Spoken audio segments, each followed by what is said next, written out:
Hi, I'm Amy and welcome to my channel. I'm a manifestation and relationship mentor, and my channel's all about merging spirituality and psychology so that you can manifest what you want. And in this video, I'm going to go through why you shouldn't ignore your circumstances. And I know a lot of manifestation teachers out there will encourage you to ignore what's going on in front of you. I'm going to explain why that is counterintuitive and how accepting your circumstances and making internal changes is actually the fast way of doing this. So stick around to the end of the video. I will give you all of my hints and tips. And if you like this content, please consider subscribing to my channel for more hints and tips.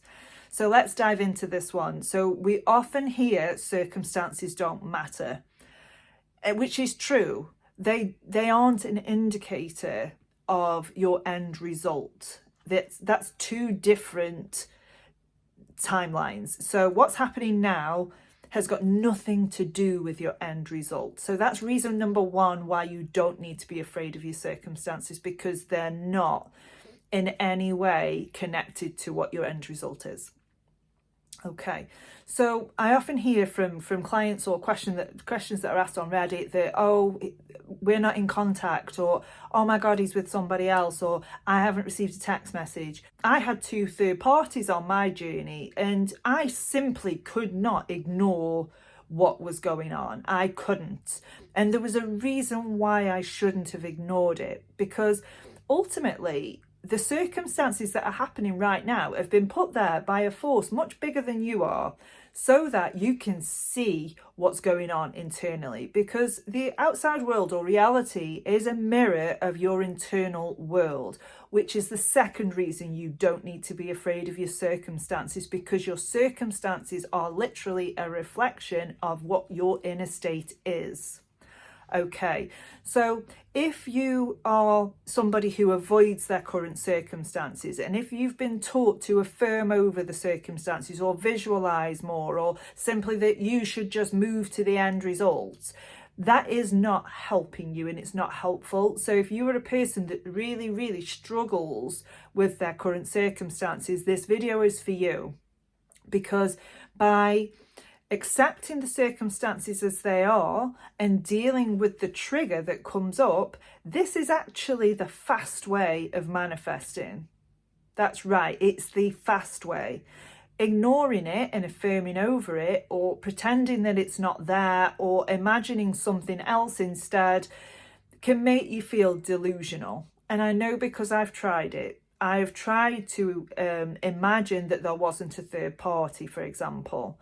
But there was one. There was a third party. And what I needed to do, instead of ignoring it and pushing it away and pretending that it wasn't there, was I needed to work on my own security issues, my own self-love, my own beliefs about myself.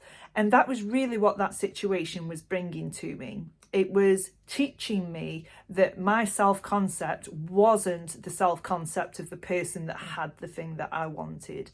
So when this situation pops up again, which of course it did because I didn't deal with it the first time, when this situation popped up again, it was actually much worse than it was the first time.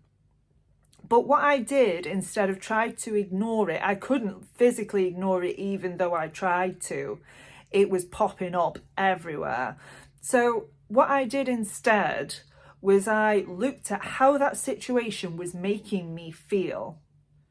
And what did I believe about that situation? What did I think the situation meant about me? Well, it meant that I wasn't good enough. It meant that somebody else was out there better than me. It meant that I wasn't going to get what I wanted. And so I listed all these things out and really did shift those beliefs that just because there's a third party right now is not stopping me from getting what I want. People break up all the time. Of course I'm lovable. My mum loves me. My son loves me. My dog loves me. I am a lovable person.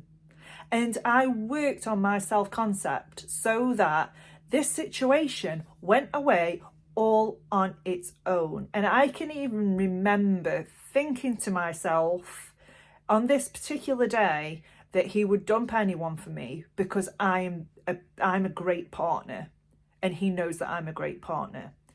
And when we got back together, and I asked him about the third party situation, the day that I thought that was the day that he broke it off.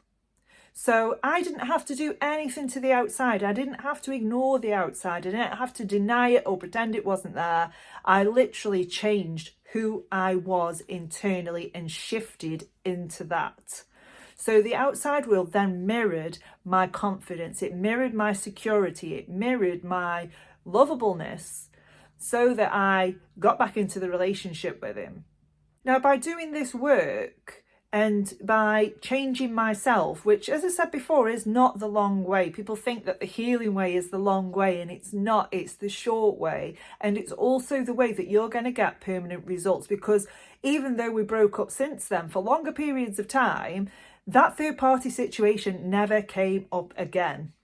Because I was secure within, I was confident within. I'm not saying that all my problems were solved because the relationship ended again, but I was confident enough to know that there wasn't going to be anybody out there that could possibly take this desire away from me. So when you're thinking that, oh, healing's going to take such a long time, or it's going to take forever, and I would just prefer to visualize and ignore the outside, it's not going to work for you. And even if it does, it's not going to give you permanent results. So, for example, if you're in a no contact situation with your person and you are ignoring the fact that there's no contact, and you are, when you pick your phone up and there's no text, imagining that there is one, this isn't going to help you, because you are literally denying the reality of the situation. You're denying what is in front of you, when what's in front of you is there to help you. It's there so you can see it, so you can heal it and let go of it, so it doesn't happen again. So when you're in these situations, remind yourself that this is not indicative of my end result. It has got no influence on my end result. These are two different timelines. What is happening now has got nothing to do with what my end result is. And remind yourself that your circumstances, no matter how painful they are there to help you. It's an indicator to look at what's going on within. It's an indicator to see where your self-concept is not matching up with the self-concept of the person that has your desire. So I hope you found this video useful. If you did, pop a comment below or ask any questions you like. I do live YouTubes every Monday at 10 a.m. GMT, so join along if you want to, and I will see you in the next video.